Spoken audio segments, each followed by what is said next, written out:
Jésus. Alléluia.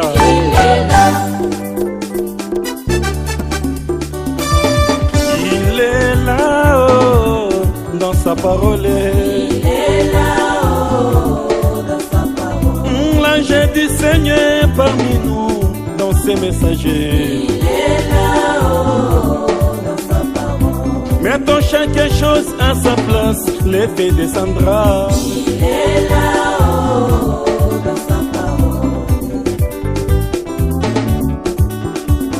Nsango na sala mwe panzanaki mokili mobimba.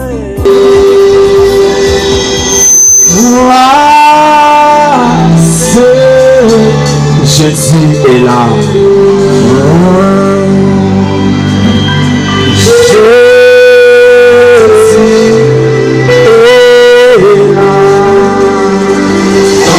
Précieux de notre Seigneur et Sauveur Jésus-Christ.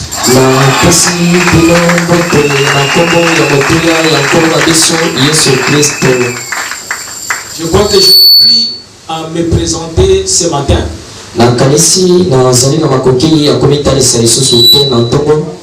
Parce que le pasteur Israël m'a beaucoup présenté.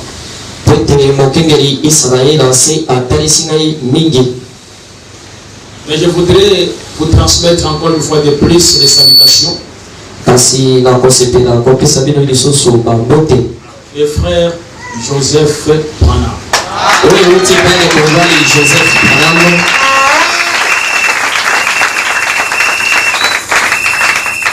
Je remercie le pasteur Israël Kankou de m'avoir invité ici au Congo. Et cela fait 15 ans depuis que je ne suis plus venu au Congo. Et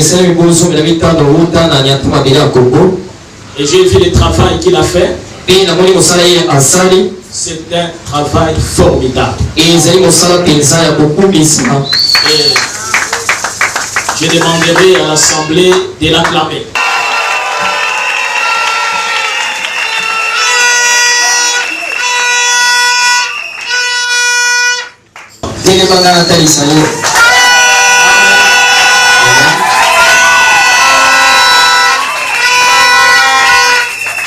Souvent il prêche chez moi de temps en temps.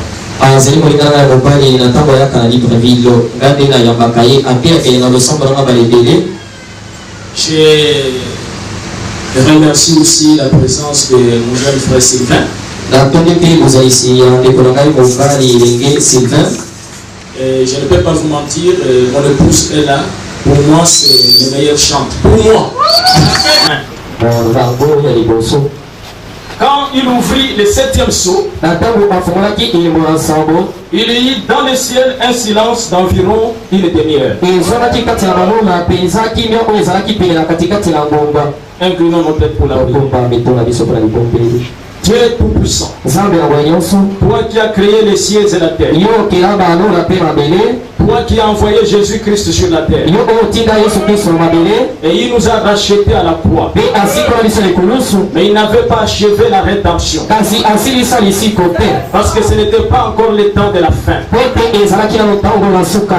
Il avait payé le prix. Mais le livre devrait être remis au temps de la fin. Nous te remercions pour avoir envoyé Jésus. Nous te remercions pour avoir envoyé William Branham. Nous te remercions pour avoir envoyé les Éphésiens 4:11. Père, tu sais que je suis un homme.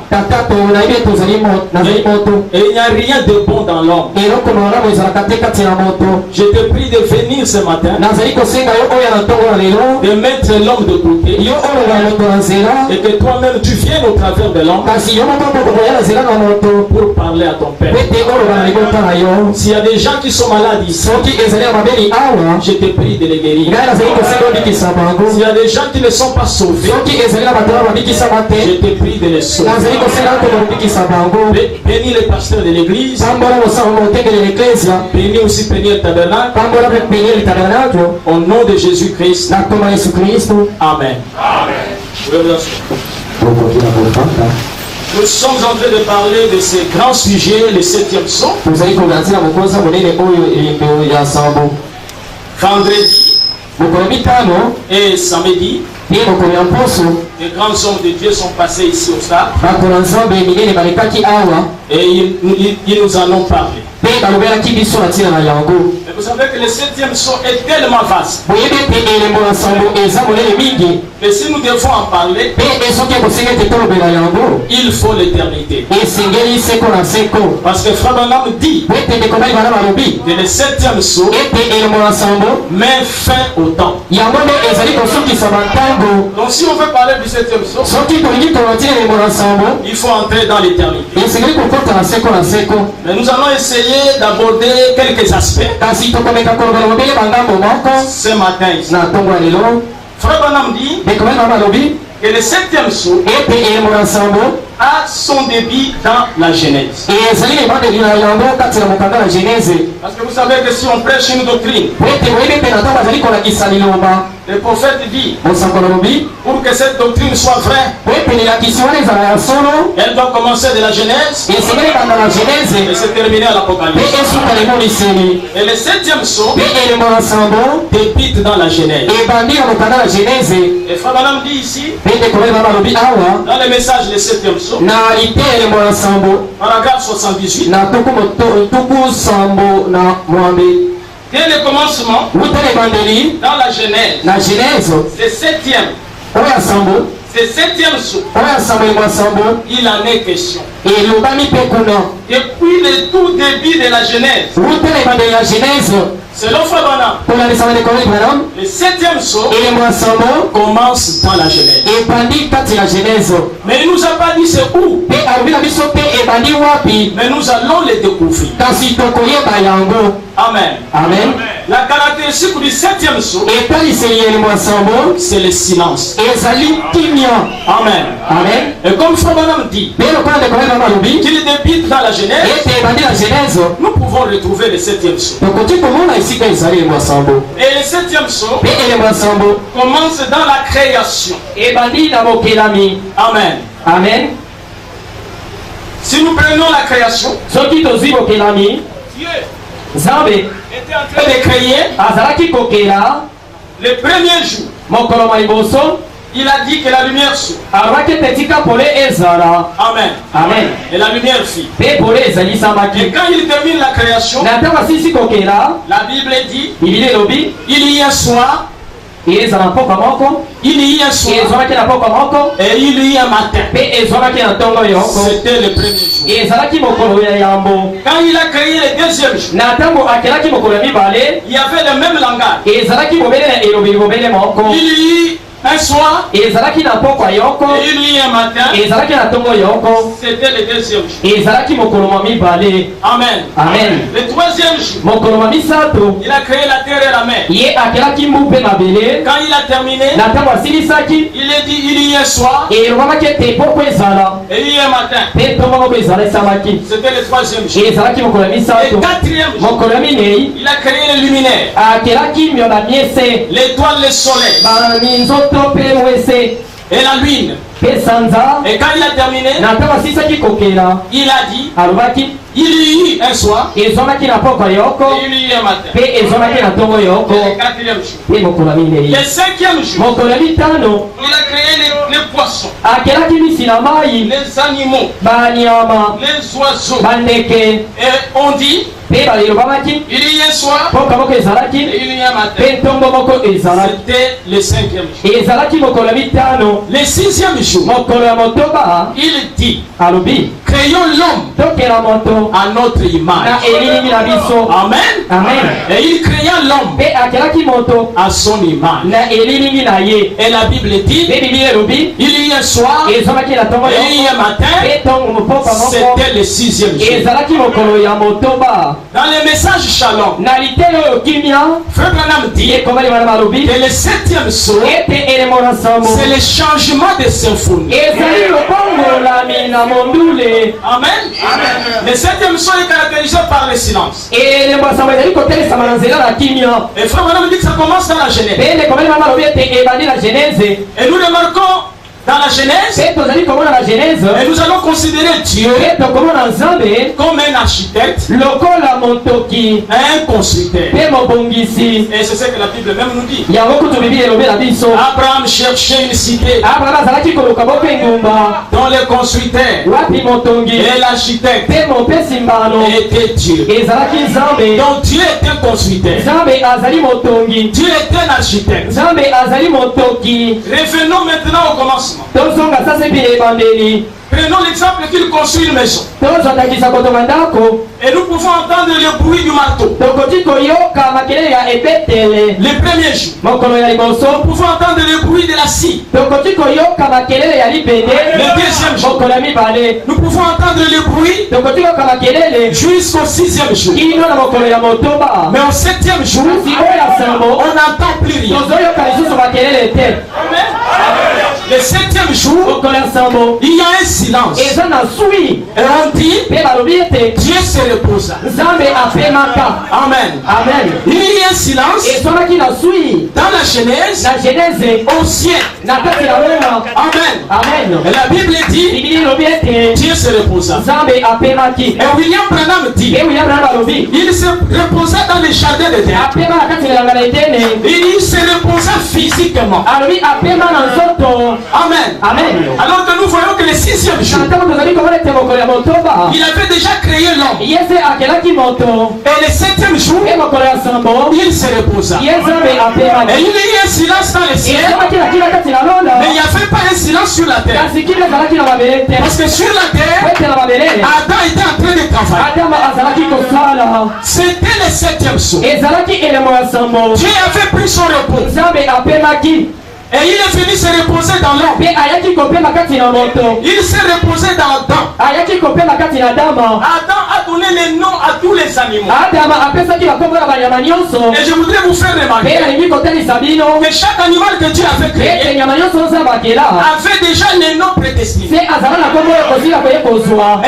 en tant que prophète, quand les animaux défilaient, il avait le don de discernement. Le lion pouvait passer et il discernait le nom du lion. Et il disait que tu t'appelles le lion. Et le lion disait Amen. Parce que cela n'était pas contraire au nom original que Dieu lui a fait donner. Amen. Et nous remarquons encore dans la Bible un autre type du 7e jour. Dans 2 Samuel 6, Salomon, ou David plutôt, voulait ramener l'arche. Amen.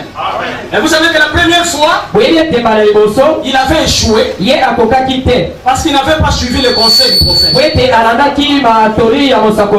avait placé l'arche sur un char neuf. Alors que selon la loi de Moïse, l'arche doit être transportée sur les épaules de Lévi. Et quand il a échoué, parce qu'il avait négligé un homme, il avait consulté tout le monde, sauf un homme. Et cet homme était le prophète de l'air. Malgré qu'on lui avait donné tous les conseils, mais les conseils qui venaient de Dieu devaient venir du prophète. Amen. Et quand le prophète lui a dit comment ramener l'arche, il a réussi à ramener l'arche.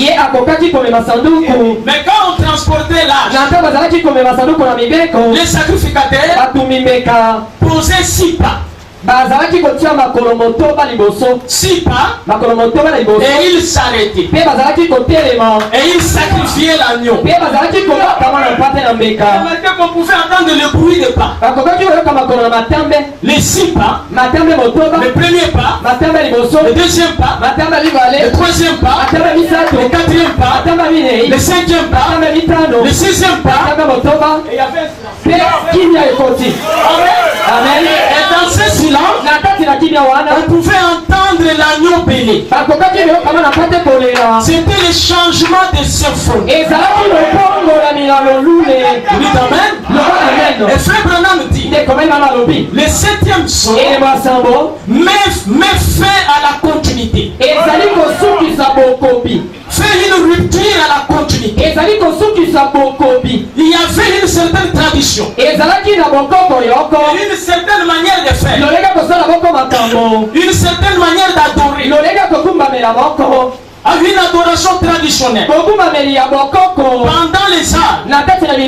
Mais quand le septième son sera brisé, cela va changer de symphonie. Amen. Amen. Qu'est-ce que le septième son va faire? C'est très important. Le septième son, William Branham dit, dans les âmes qui sont maintenant en prison, ramène Jésus sur la terre. Le septième son, ramène Jésus sur la terre. Amen. Amen. Dans Christ et le mystère de Dieu. Frère Branham dit, le grand mystère de Dieu sur comment c'était un secret. Il a gardé secret. Personne ne connaissait rien à ce sujet. Même les anges ne comprenaient pas. Amen. Amen. Frère Branham dit, même Jésus ne connaissait pas le septième son. Il dit, si vous voulez le savoir, c'est la chose dont Jésus a dit que personne ne connaît ni les jours, ni l'heure. Dans Matthieu 24, je crois 36. Donc le septième son, c'est la venue du Seigneur. Mais les jours et l'heure a été gardé secret. Même les anges ne savaient pas. Même Jésus ne savait pas.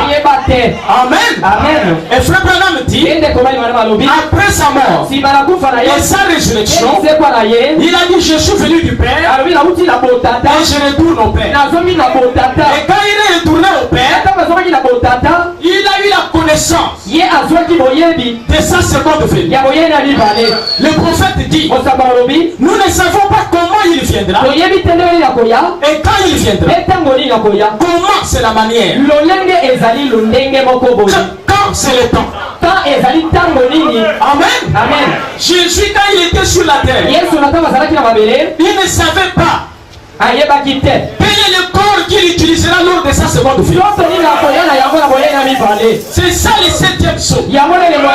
Cela n'était pas encore révélé.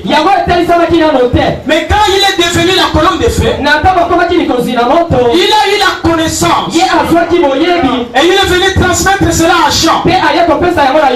Jean était le type de l'époux. Et Jean avait reçu le mandat de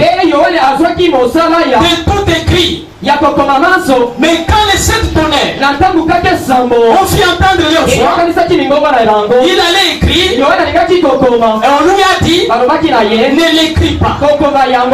Amen. Amen. Et William Branham dit, tel que je me tiens ici à la chair, j'ai reçu la révélation du septième son. Il ne faut pas dire que ce n'est pas révélé parce que Branham dit qu'il en a reçu la révélation. Dans le message du septième son, paragraphe 248. Et maintenant, aussi sûr que je suis sur l'estrade ce soir, j'ai reçu la révélation qui a révélé que ça se passe en 3 points.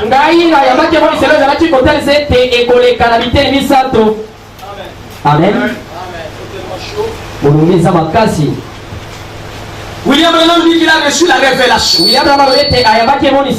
Bon, pourquoi tu dis que ce n'est pas révélé? Ça c'est pour toi parce que tu n'as pas encore reçu la révélation. Frère Branham dit que j'ai reçu la révélation. Cela se passe en 3 points. Et je vais vous parler avec l'aide de Dieu d'un point de cela. Voyons cela d'abord. Voici la révélation pour entamer ce que je vais vous dire. De quoi s'agit-il? C'est cette tonnerre qu'il a entendu tonner, qui lui a été défendu le cri. C'est ça le mystère. Amen. Amen. Le mystère du 7e psaume se trouve dans les 7 tonnerres. C'est pour ça que quelqu'un qui croit que les 7 tonnerres ne sont pas révélés, obligatoirement il doit aussi croire que les 7e psaume n'est pas révélé.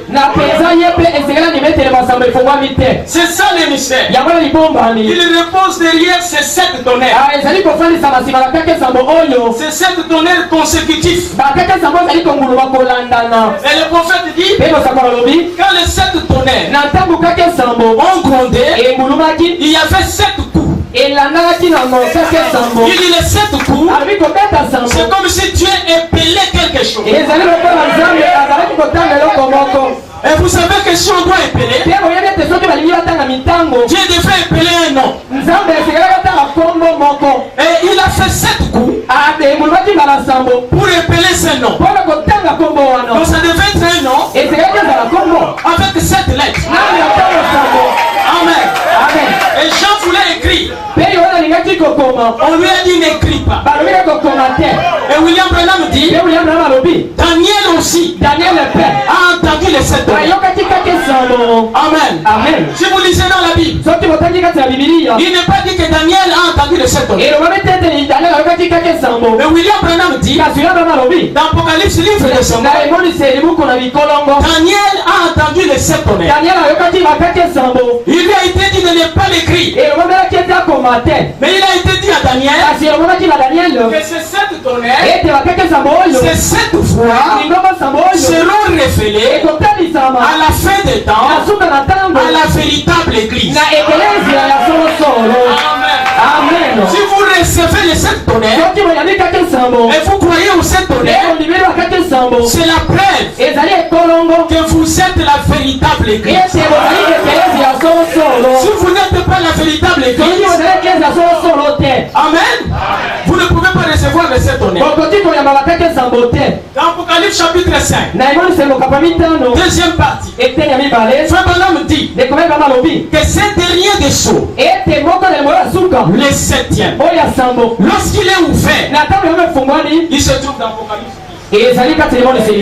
Amen. Frère Branham est en train d'interpréter le silence. Amen. On a dit qu'il y a eu un silence. Mais le silence, William Branham dit, c'est l'événement d'Apocalypse 10. Dans Apocalypse 10, il y a un ange puissant qui descend du ciel, qui met un pied sur la terre, un pied sur la terre. Frère Branham dit que c'est Christ. Amen. Il a un arc-en-ciel. C'est l'ange de l'alliance. Et il avait un petit livre ouvert. Remarquez que dans Apocalypse 10, le livre est ouvert. Dans Apocalypse 5, le livre est fermé. Pourquoi il est ouvert dans Apocalypse 10? Parce que c'est le temps de révéler les sceaux.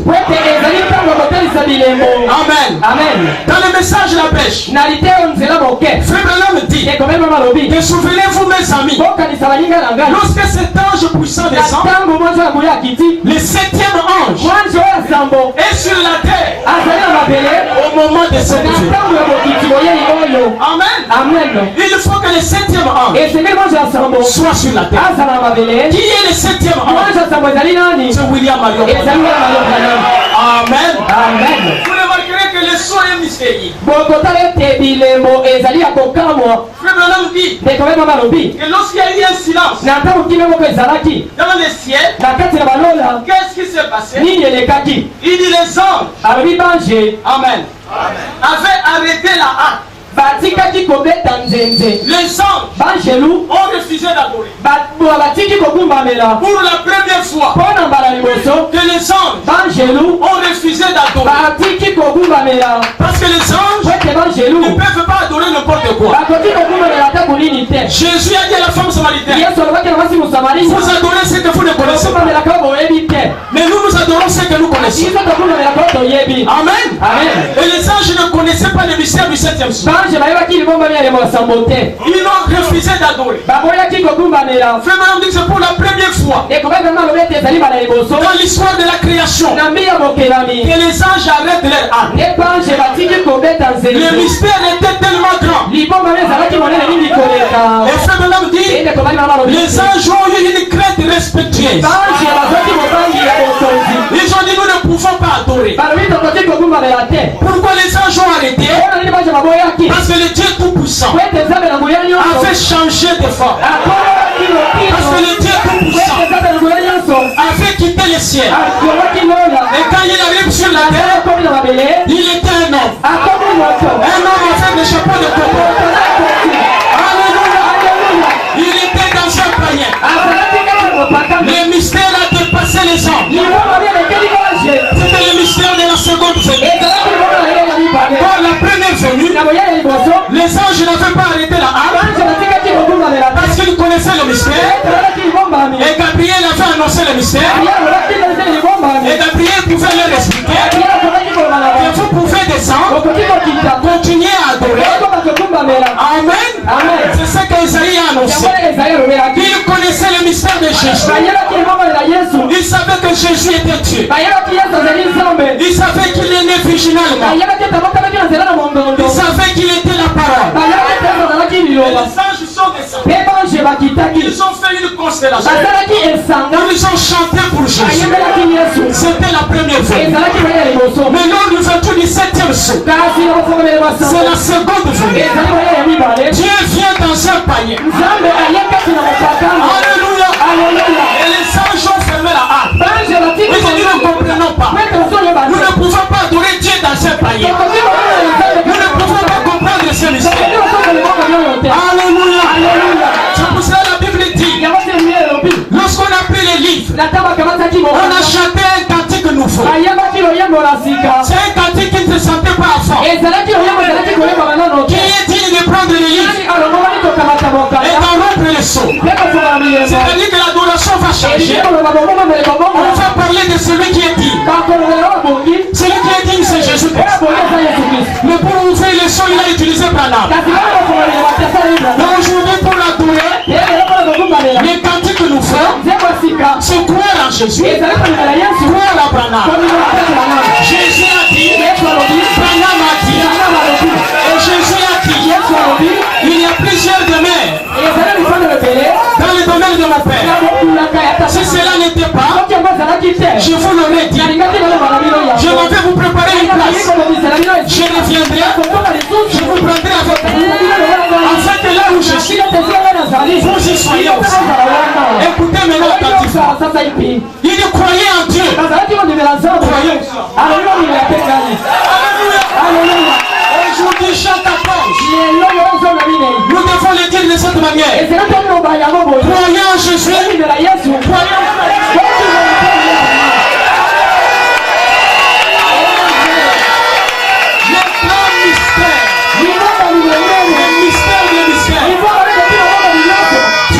Descendant du ciel, Dieu devient l'homme.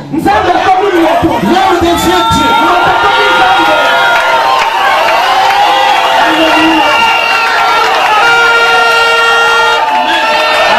Frère Branham dit, Dieu a toujours désiré être homme. Amen. Remarquez que le mystère du 7e jour, le jour et l'heure, Jésus ne connaissait pas. Amen.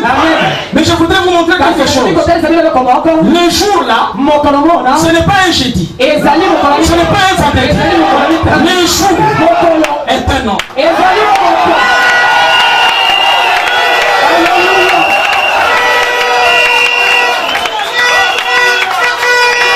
Est-ce que vous doutez?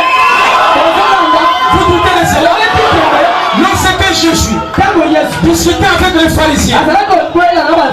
Il a dit aux pharisiens, vous avez pour père le diable. Dans Jean 8, ils lui ont dit non, Abraham est notre père. Il dit si Abraham était votre père, vous croyez en moi, parce qu'Abraham votre père a fait mon chou. Abraham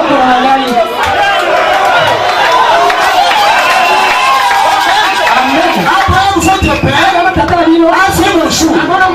William Branham dit, quel est le jour qu'Abraham a fait ça?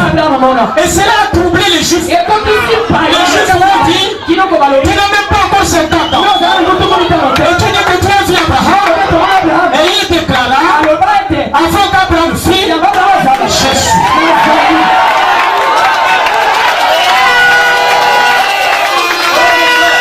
Amen. Amen. Quel était ce jour? Amen. Amen. C'était Dieu. Sous forme d'un homme. Et souvenez-vous, dans Dieu confirmant sa parole, celui qu'Abraham a rencontré n'était pas Jésus. Parce que Jésus n'était pas né. Mais Jésus dit aux pharisiens qu'Abraham l'a vu.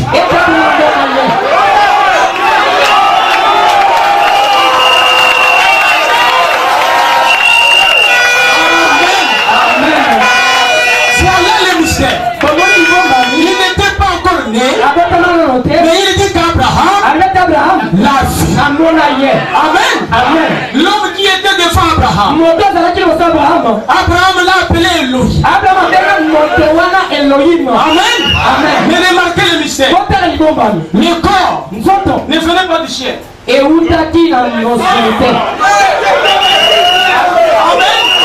Le corps de cet homme ne venait pas du ciel. Dieu est venu du ciel.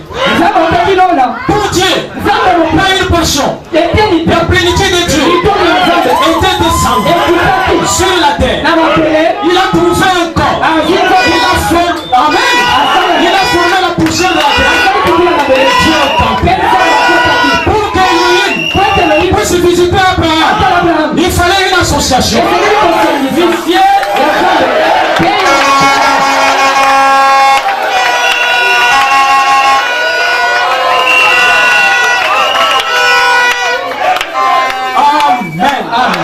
Il fallait une association du ciel et du terrestre.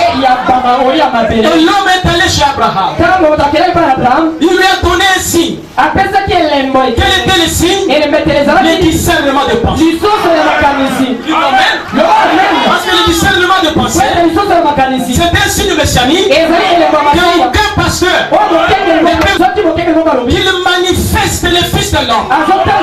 Il est séduit.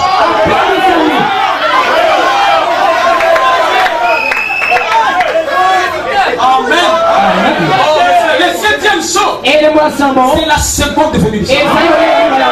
Et la seconde venue du Seigneur est un mystère. Et frère Branham dit, un mystère est une vérité qui est cachée et qui est maintenant divinement révélée. Quoi que révélé, il s'y attache un élément surnaturel.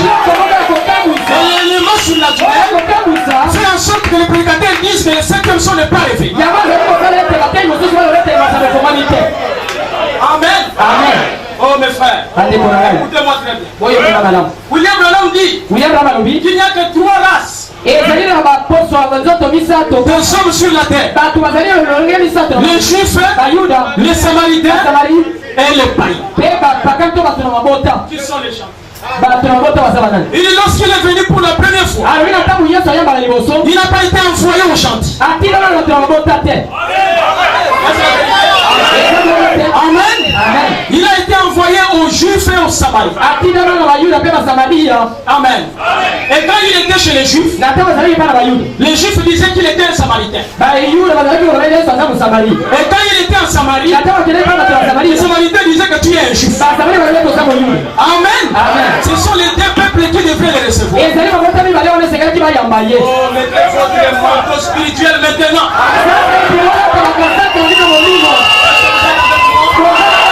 Parce que nous allons traverser une zone de turbulence.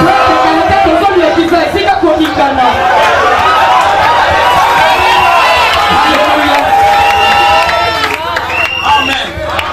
Écoutez-moi bien. Les Juifs et les Samaritains n'attendaient pas Jésus.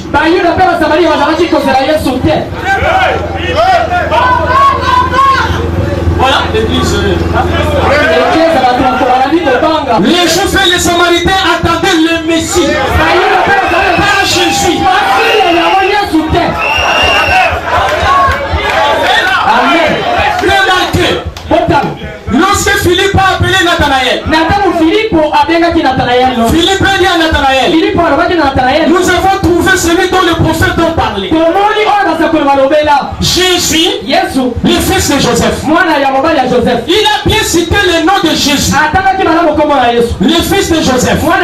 Jésus de Nazareth. Pour Nathanaël, ça lui disait rien. Parce qu'il n'attendait pas Jésus. Il attendait le Messie.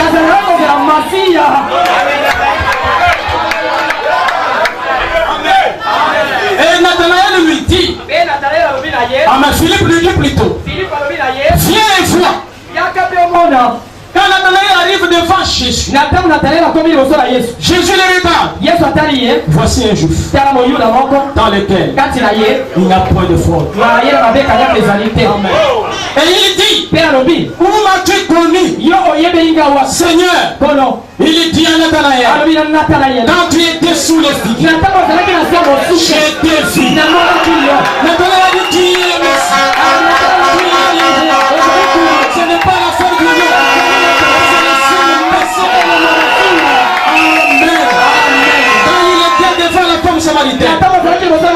Elle ne connaissait pas qu'il s'appelle Jésus. Il a dit, femme, appelle ton mari. Il a dit, je n'ai point de mari.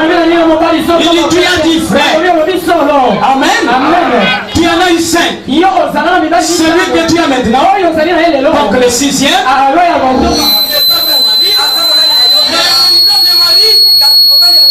Était le 7e.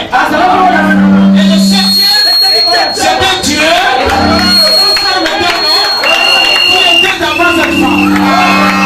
Amen. Et la femme a regardé. Elle a dit, monsieur, je vois que tu es un prophète. Si tu es un prophète, tu as les secrets de l'adoration. Parce qu'il y a une confusion aujourd'hui. Il y a des gens qui partent chez Maman Hollande. Il y a des gens qui sont sur les catholiques. Il y a des gens qui sont les témoins de Jéhovah. Les gens qui sont dans la foi. Il y a un désordre de l'adoration. Mais celui qui connaît l'adoration, c'est un prophète. Comme toi, tu es un prophète. Dis-moi. Les Juifs disent que c'est à Jérusalem. Nous, les Samaritains, à la montagne.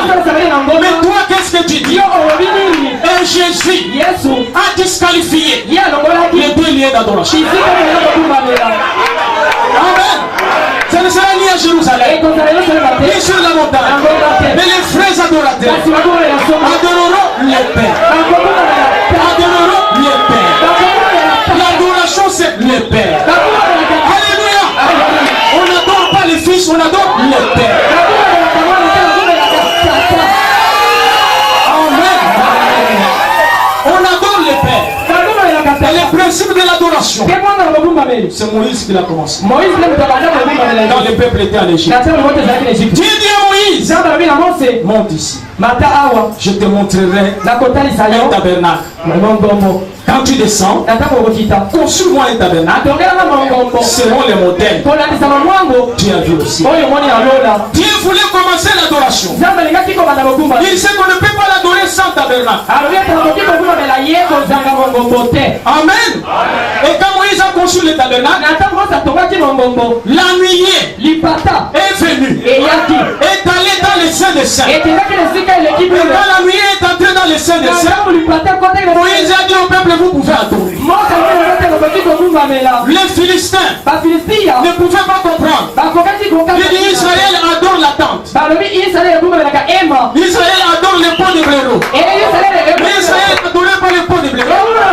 Mais Israël adorait les dieux qui étaient derrière la porte. Est-ce que vous êtes avec moi? Tout cela était un titre. c'est l'homme. C'est pour cela au temps de la fin, quand le tabernacle était achevé, il fallait dédicacer. Et Dieu dans les cieux, le 28 février 1963, il descend dans la lumière. Nous connaissons la donation.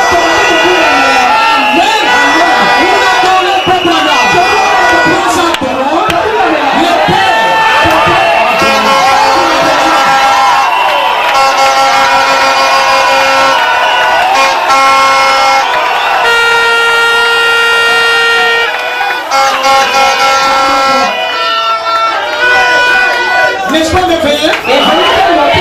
Amen.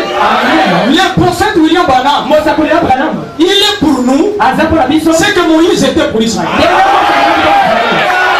Est-ce que vous êtes avec nous? Il est pour nous ce que Moïse était pour Israël. Lorsque Dieu appelle Moïse pour l'envoyer en Égypte, Moïse dit: je ne peux pas aller parce que je ne parle pas bien. Il a commencé à discuter avec Dieu. Amen. Et il a posé la question à Dieu: mais s'il me demande quel est ton nom, c'est que Moïse était pour Israël. Lorsque Dieu appelle Moïse pour l'envoyer en Égypte, Moïse dit: je ne peux pas aller parce que je ne parle pas bien. Il a commencé à discuter avec Dieu. Amen. Et il a posé la question à Dieu: mais s'il me demande quel est ton nom, Dieu lui dit: tu lui diras le Dieu d'Abraham, le Dieu d'Isaac, le Dieu de Jacob. Est-ce que l'église, vous me suivez? Toutes ces personnes qu'on a citées, Abraham, Isaac et Jacob, sont des prophètes. Alléluia. C'est le Dieu des prophètes. Amen. Et Moïse, malgré cela, n'était pas convaincu. Il a dit à Dieu: mais tu es descendu, il faut partir. Moi je ne peux pas aller. Pour que Dieu puisse convaincre Moïse, c'est Exode 7. Il dit à Moïse: je t'ai fait tuer. Alléluia. Quand Moïse a compris qu'il est Dieu, il sait que rien ne peut résister à Dieu. Et comme je suis Dieu, je vais descendre. On ne peut pas trouver Dieu sans un prophète. Il dit: Aaron est ton prophète. Amen. Est-ce que l'église est avec moi? Et lorsque Moïse disait à Aaron: jette ta verge, Aaron jetait la verge. Et il disait: ainsi dit l'Éternel. Quelqu'un pouvait dire: Aaron, ce n'est pas l'Éternel, c'est Moïse. Ainsi dit Moïse. Parce qu'Aaron était à la conférence et il savait que Moïse était Dieu. Amen. Il fallait être à la conférence pour savoir que Moïse est Dieu. Amen. Et Dieu a promis aux enfants d'Israël, dans Deutéronome 18, que l'Éternel votre Dieu suscitera au milieu de vous, au milieu de vos frères, un prophète comme moi. Frère Branham dit que c'était Jésus-Christ. Mais je vous dis que c'était Jésus-Christ pour Israël, mais c'est William Branham pour les nations. Parce qu'il a dit que ce prophète-là sera un frère. Au milieu de vos frères, ça sera un frère. Quand on parlera de lui, on l'appellera toujours frère.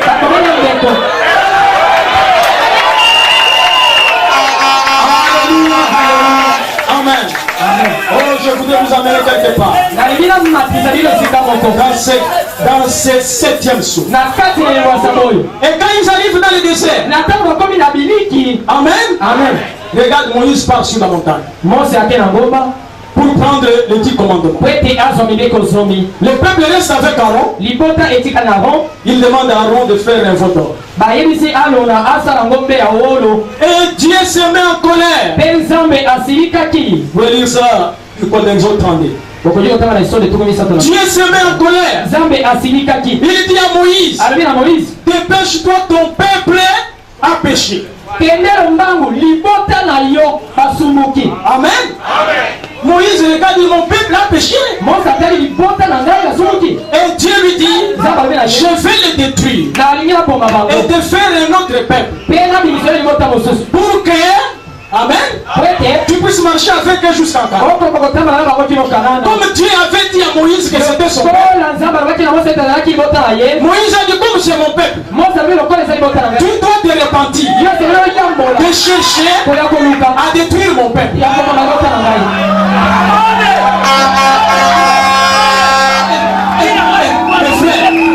Un homme demande à Dieu de se repentir. Amen.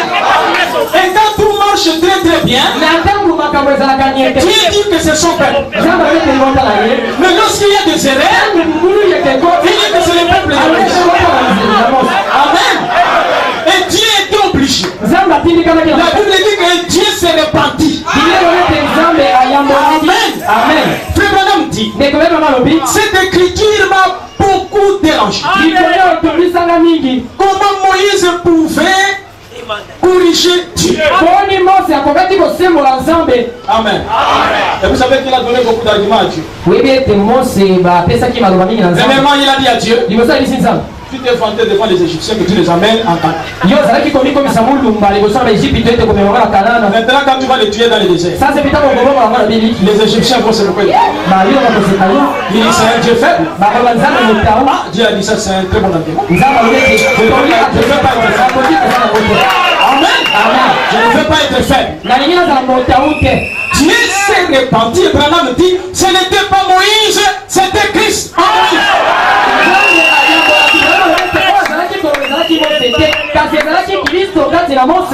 C'était Christ qui faisait l'intercession. Il faisait l'intercession pour son peuple. Alors il s'est jeté comme ça. Moïse dit à Dieu que c'est ton peuple. Dieu dit à Moïse c'est ton peuple. Et aujourd'hui, bien mes frères, amen. De qui sommes-nous les peuples?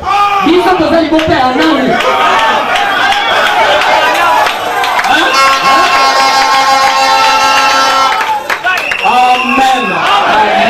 Oh mes frères, je crois de tout mon cœur que nous sommes les peuples de Branham. Si vous ne croyez pas, c'est votre affaire. C'est ça le 7e saut. Amen. Le 7e saut, c'est le plus grand signe que Dieu peut donner à une génération adultère et méchante. Amen. Je vais moi de ce dont on va parler. Dans Matthieu chapitre 12. Matthieu chapitre 12. Verset 38.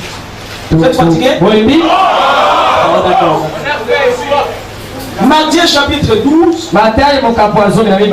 Verset 38. Nous allons lire ça rapidement. Oh, je suis en Marc, c'est Matthieu. Matthieu 12. Verset 38.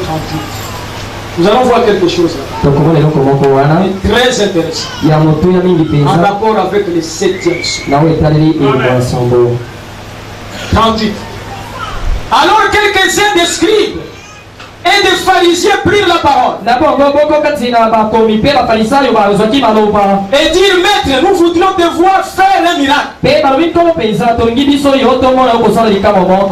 leur répondit, une génération méchante et adultère demande un miracle. Il ne lui sera donné d'autres miracles que celui du prophète Jonas. Car de même que Jonas fit 3 jours et 3 nuits dans les ventres de poissons, de même le fils de l'homme sera 3 jours et 3 nuits dans les seins de la terre. Amen. Amen. Les hommes de Ninive se lèveront au jour du jugement avec cette génération et la condamneront parce qu'ils se repentirent à la prédication de Jonas. Et voici, il y a ici plus que Jonas. Amen. Est-ce que vous êtes avec moi? Écoutez, Frère Branham dit dans le message, il y a ici plus que Salomon. Prêché le 25 juin 1958. Paragraphe 27. Maintenant, il fait allusion à Jonas. Et je crois que ce qu'il a dit à Jonas, il parlait de ce jour ici. Amen. Amen. Maintenant, il dit il désirait un signe. Et il recevrait un signe. Le signe de la résurrection. Car comme Jonas resta 3 jours dans le ventre de la baleine, le Fils de l'homme restera dans le cœur de la terre pendant 3 jours et 3 nuits.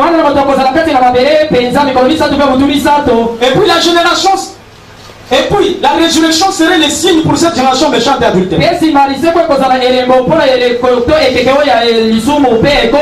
Tout le monde sait que l'écriture a un sens composé. Et que l'histoire se répète. Croyez-vous que l'écriture a un sens composé? Très bien.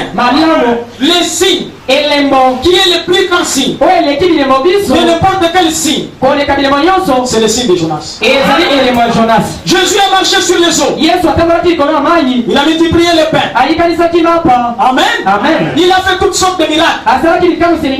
Mais les pharisiens n'étaient pas convaincus. Ils viennent encore lui poser la question. Donne-nous un signe. Et si tu lui donnes ce signe-là, on va croire. Un signe qui vient de Dieu. Jésus les a regardés. Il a trouvé que c'était une génération méchante et adultère. Il faut leur donner le signe de Jonas. Amen. Nous allons étudier ça pendant quelques temps. Pour que je puisse vous dire comment c'est en rapport avec le 7e jour. Remarquez que Jonas était un juif. Mais Dieu lui donne un message de jugement pour aller à Ninive. Et Ninive, c'était une ville de païens. Amen. Frère Branham dit, Jonas a dit, qu'est-ce que moi un juif je vais aller faire chez les païens? Ils ne me recevront pas. Et quand Jonas arrive à la mer, il faut un bateau. Et le bateau c'est dirigé à Tarsis. Il paye le billet du bateau. Il monte dans le bateau. Dieu du ciel, Amen, a fait soulever la mer. Et il y avait la tempête. Et le bateau tanguait. Et fait faire naufrage. Les mariniers, ils ont dit, nous devons manger la nourriture et jeter encore la nourriture pour alléger le bateau. Ils ont fait cela, mais c'était en vain. Après ils ont dit, nous allons tirer au sort. Et nous allons voir qui nous amène ce malheur. Et ils ont tiré au sort. Le sort est tombé sur Jonas. Amen. Et ils se sont approchés de Jonas. Et ils ont dit, qui nous attire ce malheur? Jonas a dit, c'est moi. Amen. Parce que je fuis l'Éternel. Et ils ont commencé à poser certaines questions à Jonas. Amen. Et quand la tempête était très forte, et ils ont demandé que chacun prie son Dieu. Et Jonas s'est déplacé. Il est allé sous la canne. Il est allé dormir. Et tout le monde priait. C'était une sorte de l'écuménisme. Amen. Ils étaient tous sur le même bateau, sur la même église, et chacun invoquait son Dieu. Mais Jonas ne priait pas parce qu'il connaissait ce qui se passait. Amen. Amen. William Branham dit William Branham alobi que c'était le type de Jésus-Christ. alobi ezalaki etalisa ya Yesu Kristo. Remarquez, Otala ils sont allés voir Jonas. bakei kotala Jonas. Ils ont dit à Jonas, balobi na Jonas mais pourquoi toi tu ne pries pas? mpona nini ozosambela te Invoque d'abord ton Dieu. eyela nzambe na yo Peut-être il fera quelque ta chose. mosusu ye akosala. Amen. Et ils disent à Jonas, balobi na Jonas comme c'est toi qui nous attire ce malheur. lokola yo olukeli biso makambo. Et ils lui ont posé ces questions que je vais vous poser. batuye motolo ngai na kotuna bino Quelles sont tes affaires? yo mabimisa biloko no to misala no eza nini. Amen. Moi je réponds pour moi. ngai na yango yo oitali ngai Moi mes affaires c'est Malachie 4, ngai misala ngai eza malaki ya minei Luc 17, 30, Luc 17, 30, Apocalypse 10. Apocalypse 10, Amen. Genèse 18. Genèse 18 Ce sont mes affaires. yango misala na Parce ngai. que Jésus a dit que tu ne sais pas que je dois faire les affaires de mon Père. ete olobaki ete yo oyebi te na kosala misala ya tata na ngai. Amen. William Branham dit les affaires du Père, ça a accompli Luc 17, 30. oyaba balobi ete misala ya tata eza kokokisa luka zonesa moto. On a posé la question à Jonas, quelles sont tes affaires? batunaki na Jonas misala oyo Et ezali. si tu es ici, quelles sont tes affaires? soki ozali ya misala oyo ezali nini. On a posé la question à Jonas, d'où viens-tu? batuni Jonas outi wapi. Et moi je vous demande d'où venez-vous? ngai natuni bino bouti wapi. Amen. Frère Branham dit que nous ne sommes pas les créatures du temps. bilanga balobi ete tozali mikele na ntango te. Moi je viens du ciel. ngai outi yola. Amen. Et on lui a dit aussi, batunaki ete quel est ton pays? mboka no ezali nini. Amen. Mais mon cher Jonas, quel est ton pays? ekonanga mobali Jonas mboka no ezali nini. William Branham dit William Branham elobi dans les 70 semaines na mposa tukusanga Daniel que Israël ete Israel ne peut jamais être béni ekoki kopambwama te en dehors libanda de sa patrie. ya ekolo na ye. Et je dis ainsi, dit le Seigneur, aloboli molobi kolo l'épouse mwasi na libanda ne sera pas bénie. kopambwama te. Amen. Amen. Si ce n'est dans le message de l'air qui est notre patrie. oyo ezali ekolo na biso. Est-ce la vérité? Amen. Amen. Comment reconnaître que c'est ta patrie? ndenge yo koyeba te ezali ekolo na yo. Est-ce que l'église avec moi? ekelo kozala na Quand ngai Jacob était chez Laban, na ntango Jakob ozalaki epa na labana. Amen. L'Éternel dit à Jacob, oyo aseko olobaki na Jakob quitte le pays de Laban, longo mboka labana retourne dans le pays de ta naissance, zonga na mboka ya mbotama na yo où tu as oint un monument. wapi yo opakola ekeko moko. Amen. Et vous connaissez cette affaire à Bethel. oyebi lisolo ya Betel La pierre qu'il a fait un monument. libango ezalaki Il a versé sur la pierre asope mafuta l'huile. mafuta Et l'huile c'était l'onction. mafuta eza Et epakola Jacob a déclaré akoki koloba que te cet endroit, esika c'est wana la maison de Dieu. eza ndako na Nzambe. Cette pierre libango sur oyo laquelle likolo il y a l'onction, c'est la maison de Dieu. ndako na Nzambe. Et il dit à Jacob, alobi na Jakob quitte ce pays, longo mboka va dans oyo ton pays de naissance, kende moko là où tu as oint un monument. esika yo opakolela enoke Moi sauteur, ngai sote je crois à une seule colonne de feu. nandimaka likonzi ya moto kaka moko. Je ne crois pas à tout ça. Je crois à une seule colonne de feu. C'est celle de William Branham. Parce qu'on a dit à Jacob que dans ton pays de naissance, il y a quand même un monument qui est loin.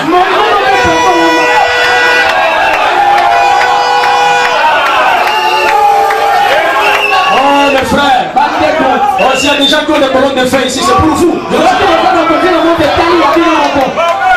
Ça, c'est votre colonne de feu.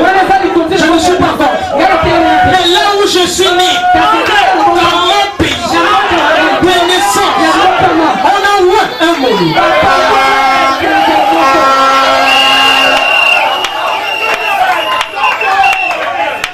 Amen. Remarquez Jonas, qui était le type de Jésus. Pendant qu'il était sur le bateau. Amen. Ces gens lui ont dit, qu'est-ce que nous devons faire pour que la tempête se calme? Amen. Si une sœur à l'église ou un frère est un trouble fait, est un trouble fait à l'église, il ne faut pas attendre que le pasteur te chasse. Toi-même, tu dois avoir la solution. Amen. Parce qu'on a demandé à Jonas, maintenant qu'est-ce qu'on doit faire? Parce que c'est toi qui es la source des troubles. Amen.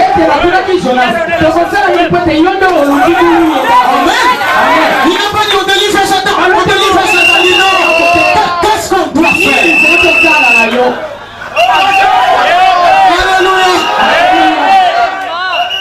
Et Jonas, c'est un prophète. Un homme sincère. Amen. Amen. Il voulait sauver la vie des bébés.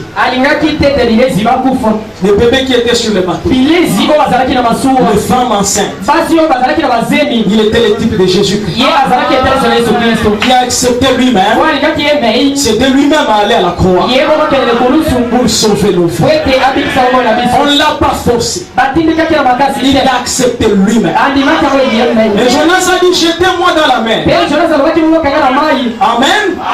Et les mariniers, étant un bon pentecôtiste, non, on ne peut pas laisser l'homme de Dieu comme ça. Faisons un effort de poser l'homme de Dieu à la rive, on part. La volonté de Dieu n'est pas la volonté de l'homme. La volonté de Dieu était qu'on les jette. Quand il voulait aller vers la rive, la tempête est devenue encore plus forte. Ils ont dit non. Ah frère, tu vas partir. On l'a lié les mains, on a lié l'épée, on l'a jeté dans la mer. Et quand il arrive dans la mer, baleine. Amen. Viens avant de Jonas. Frère Branham dit. Amen. C'est Dieu qui avait envoyé Jonas. Et si Dieu t'envoie, c'est lui qui prendra soin de toi. Il remarquait qu'il avait pris le premier bateau. C'est lui-même qui avait payé. Mais quand il a pris le deuxième bateau, c'est Dieu qui avait payé le bateau.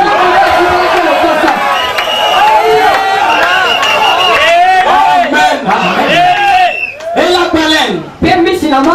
Frères, soyez attentifs. C'est merveilleux.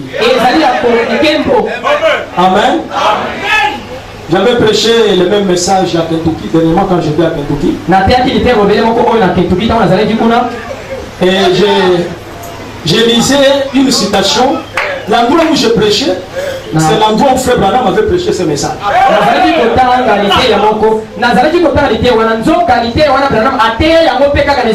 J'ai dit, mais quel privilège!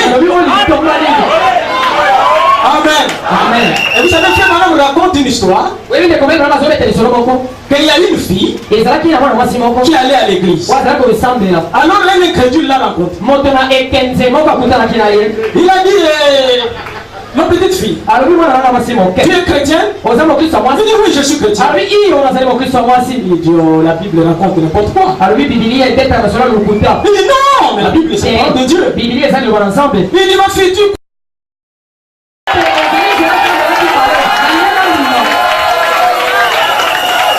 Ça c'est la véritable foi.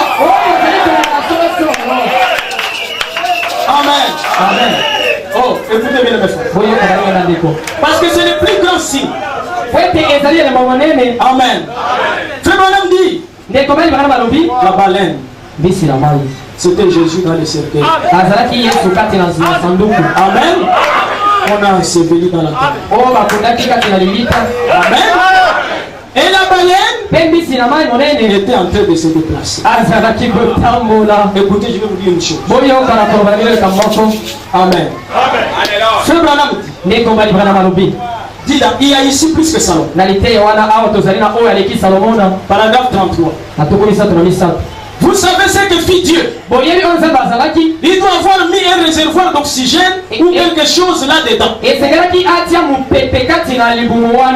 Il garda ce prophète en vie pendant 3 jours et 3 nuits. Elle l'amena faire un tour à travers l'océan jusqu'à Ninive. Et le prophète dit, étant dans le ventre du poisson, il a tourné les regards vers le temple de Salomon. Il n'adorait pas le temple. Il n'adorait pas le temple. Il adorait le Dieu. Il était dans le temple. Et il a adoré conformément à la prière de Salomon. Quand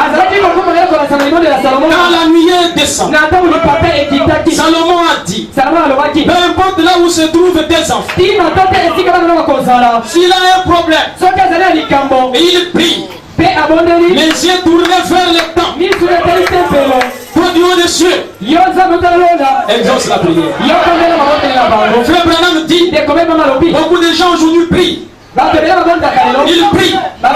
Ils ne sont pas exaucés. Parce qu'ils ne connaissent pas les nouveaux noms de Jésus.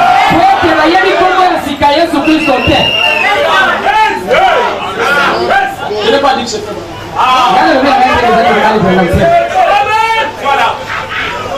Parce qu'il ne faut pas aller dans les synagogues. Vous allez dire exactement ce que fait maintenant. Amen. Remarquez mes frères. La baleine se dirige vers Ninive. Est-ce que vous êtes avec moi? Écoutez ce que dit Frabana. Ils étaient les adorateurs. Non. Ninive était une grande ville. Avec plusieurs milliers de gens. Ils étaient les adorateurs d'une idole. Ils adoraient des dieux. Ils adoraient des dieux. Et leur grand Dieu était le Dieu de la mer. C'était la baleine.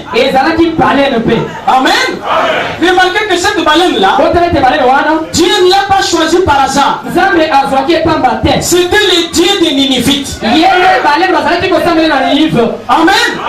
Et Frère Branham dit, le Ninivite allait quelque part à la mer, sur la rive, et ils attendaient que le Dieu arrive. Vous voyez comment le démon peut guider même un animal. Comment le diable utilisait les poissons. Et ils adoraient ces poissons. Mais ce jour-là, ils attendaient leur Dieu. Ils avaient chanté. Ils avaient loué. Peut-être leur frère Sylvain a chanté. Amen. Parce qu'ils attendaient maintenant que Dieu arrive. Et quand Dieu arrive, quand il sort, il ouvre la bouche. Frère Branham dit que la langue, comme une passerelle, et il voit un homme en train de sortir. Alléluia. Et Jonas commence à prêcher au bord de la mer. Un pied sur la mer, un pied sur la terre. Alléluia. C'est le grand septième saut. Est-ce que vous êtes avec moi? C'est le grand septième saut. Et Frère Branham dit, les Ninivites se sont répandus parce qu'ils savaient que c'est leur Dieu qui avait amené Jonas. Est-ce que vous êtes avec moi? Et Jésus a promis les signes de Jonas. En notre temps, remarquez quand la nuit est descendue. Qui était dans la nuit? Jésus-Christ. C'est le Dieu de tous les pays. Est-ce la vérité? Les catholiques ne m'ont pas tous y croire Jésus. Mais quand Jésus vient dans la nuit, il prend Branham. Il fait entrer Branham dans la nuit. Est-ce que vous êtes avec moi? Et quand Branham descend, Jésus entre dans Branham. Et comme nous savons que Jésus est Dieu, et quand la baleine a laissé Jonas, la baleine a disparu. La baleine a dit, écoutez-les. Et quand Jésus est venu dans la nuit, il a dit, écoutez-les.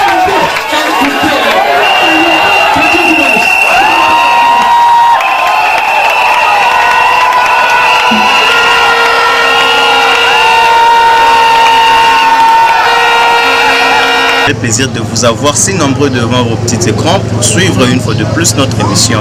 Alors comme vous le remarquez, je ne suis pas seul, je suis ici plus précisément dans la commune de Mongafula, à la cité, on appelle cité Pumbu, plus précisément vraiment à l'église Péniel Tabernacle. Alors vous avez suivi la prédication du pasteur qui nous a enrichi avec la parole. Il a parlé de 7 sous.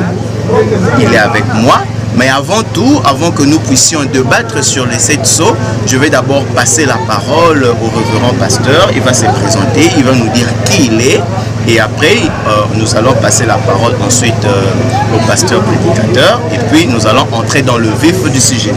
Je vous salue, pasteur. Nous pouvons savoir que vous êtes qui, ici nous sommes où, et pourquoi est-ce qu'il y a eu tout cet engouement ici aujourd'hui dans votre église? Oui, d'abord je réponds au nom de M. Israël Kankou, Toulengége.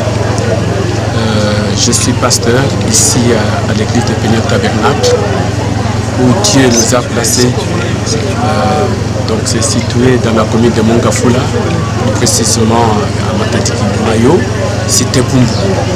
C'est ici, de ce côté, que Dieu nous a placés pour proclamer cette bonne nouvelle du temps de la fin, appelé le message du temps de la fin, prêché par le prophète de la fin même, je peux dire cela, puisque c'est le dernier, William Marion Branham. Alors, nous passons maintenant la parole au pasteur. Je vous salue, pasteur. Oui, salut. On peut savoir, on vous appelle comment et vous venez d'où? Je m'appelle Soter Koussasamana Oba. Je viens de Libreville. Je suis pasteur à Libreville. J'ai reçu l'invitation de mon collègue, le pasteur Israël Kankou, qui fêtait le 10e anniversaire de son église. Et j'ai voulu rehausser de ma présence pour soutenir cette œuvre missionnaire. Ok. Alors, Réal, nous restons toujours avec le pasteur. Vous et moi, tous ensemble, nous avons suivi la prédication. Le pasteur a parlé de cette sceau. Mais avant que nous entrons vraiment dans le vif du sujet, le pasteur va nous expliquer un peu. Vous allez nous dire réellement qui est le frère Branham. Il est Dieu, Jésus incarné dans lui, ou c'est un prophète? Frère Branham, c'est le dernier prophète que Dieu devrait envoyer chez les gentils, c'est-à-dire les païens. Et il a été promis dans Malachie chapitre 4, versets 5 et 6.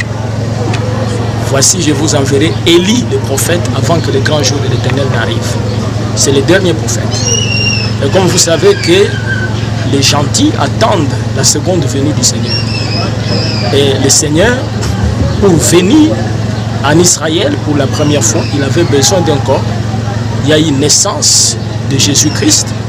Et le jour où Jésus était baptisé au Jourdain, Jean a vu l'Esprit du Seigneur descendre sous la forme d'une colombe. Et cet esprit est venu pour tabernacler en Jésus. C'était ça, le Messie pour les enfants d'Israël.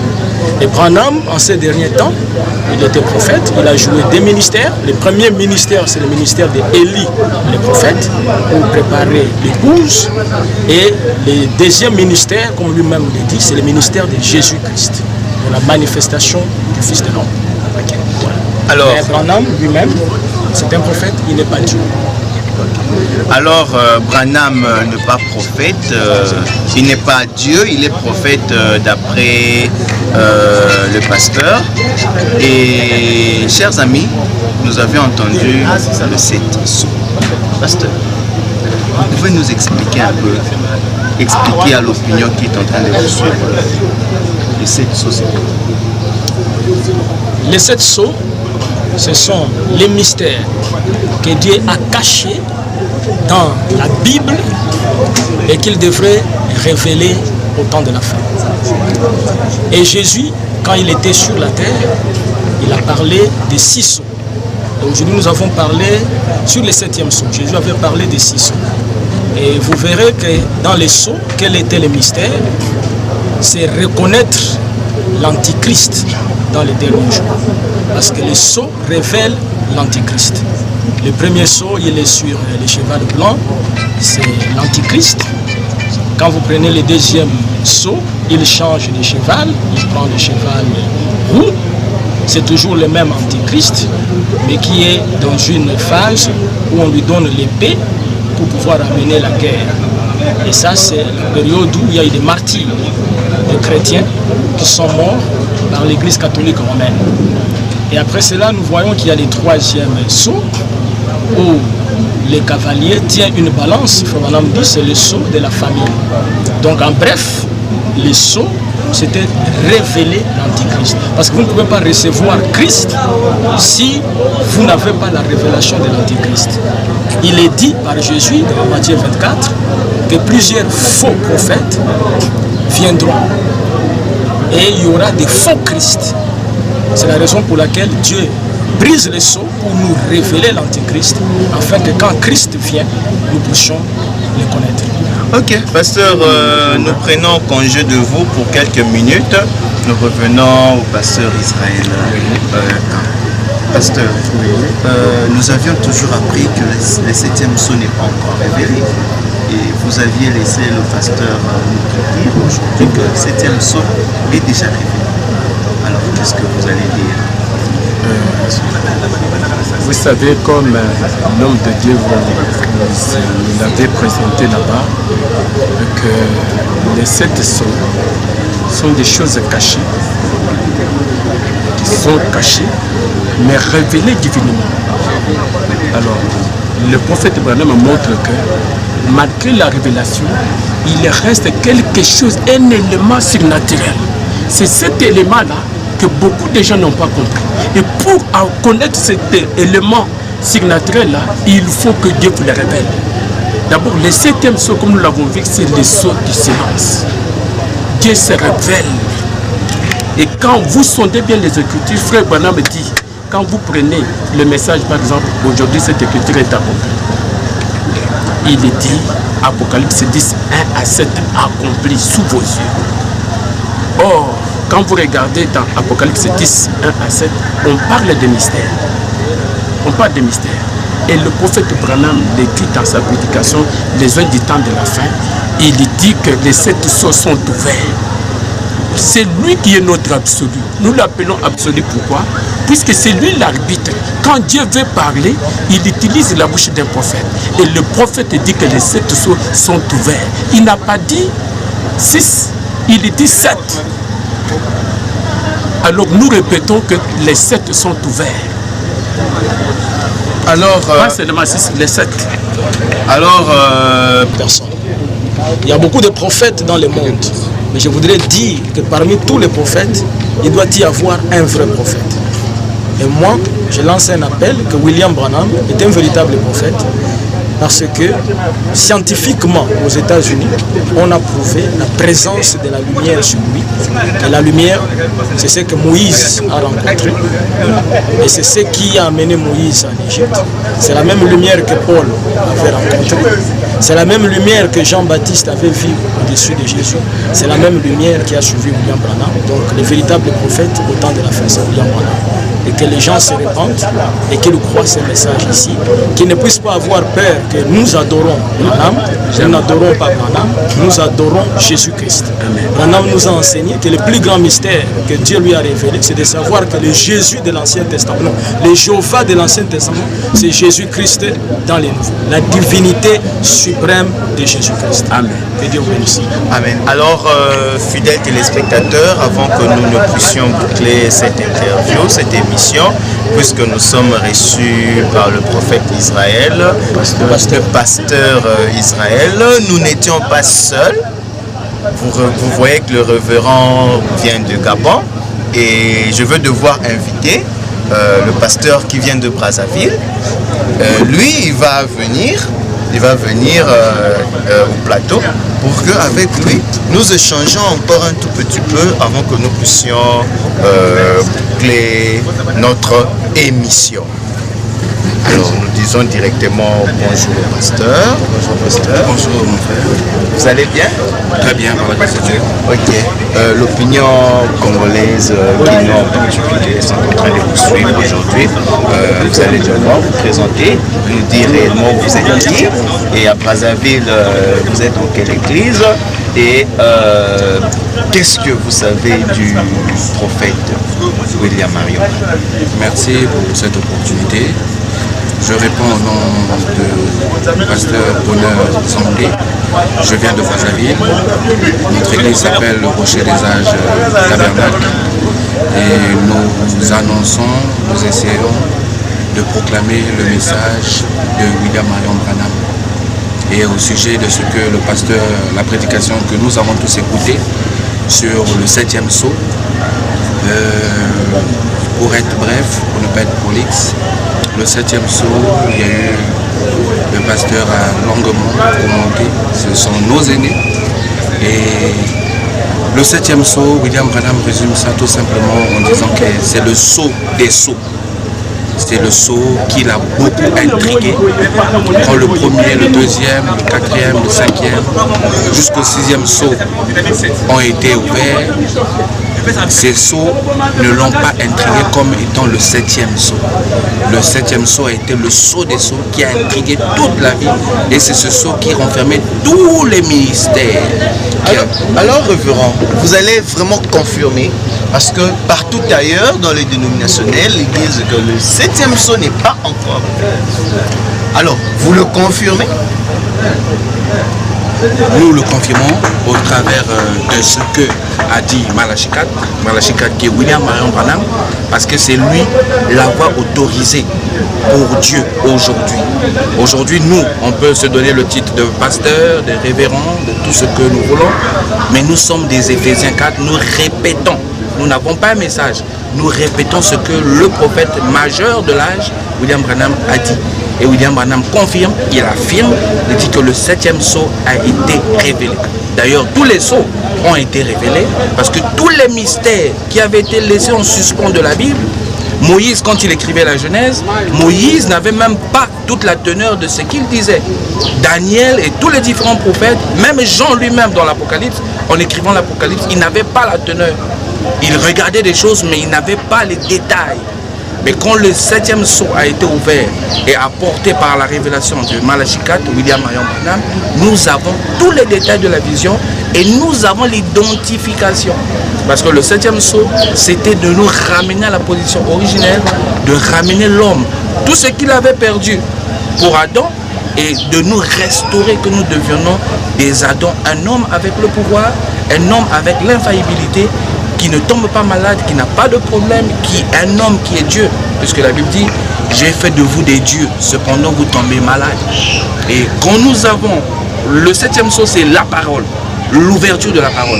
Un homme qui a la parole, c'est un homme qui est au-dessus de tout, qui peut braver les démons, les problèmes. Et c'est ce que nous avons reçu au travers du glorieux message de William Marion Branham, qui est notre précieux. Je suis toujours avec vous, pasteur, votre dernier mot à propos de tout ce qui vient de se passer ici, l'ambiance que vous avez trouvée au Congo, Kinshasa. L'ambiance que nous avons trouvée au Congo, ça a été une ambiance bon enfant. Vous savez, on peut tout dire, tout croire, mais il n'y a pas de différence entre les deux Congos, c'est un même pays. Et nous nous sommes retrouvés au milieu de nos frères. Nous avons répondu à l'invitation de notre frère, grand frère pour moi, le pasteur Israël. Et la fête s'est bien passée. Dieu nous a richement bénis. Nous avons entendu des éloquents prédicateurs. Nous avons rencontré beaucoup de frères, d'hommes de Dieu. Et nous pensons que Dieu, dans les jours qu'il fera, il continuera encore de faire encore davantage. Et nous serons toujours là. C'est vrai qu'il y a beaucoup de problèmes, ça et là, beaucoup de versions, de courants théologiques, idéologiques, mais nous sommes de ceux-là qui avons choisi de nous mettre derrière William Branham et de proclamer ce message pour qu'un plus grand nombre soit gagné, pour que la gloire du Seigneur Jésus-Christ soit reconnue et que son nom soit encore élevé. Okay. Alors, chers amis, fidèles téléspectateurs, c'est par cette phrase que nous bouclons notre émission pour aujourd'hui. Vous saviez que nous sommes plus précisément ici, dans la commune de Mongafula, plus précisément à l'église Peniel Tabernacle, où nous avions entendu la prédication sur le 7 sceaux. Et à savoir que Peniel Tabernacle est une église qui prône et qui croit au message du temps de la fin, le message du frère William Branham. À la présentation, c'était votre journaliste Christian Tsombi, que vous aimez tant, et à la réalisation, c'était Rifin Loubaki. Et sur ce, je vous dis que Dieu vous bénisse et à la prochaine. Bye.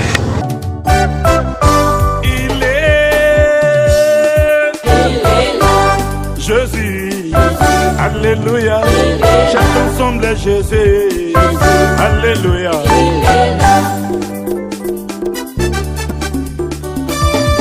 Il est là, oh, dans sa parole.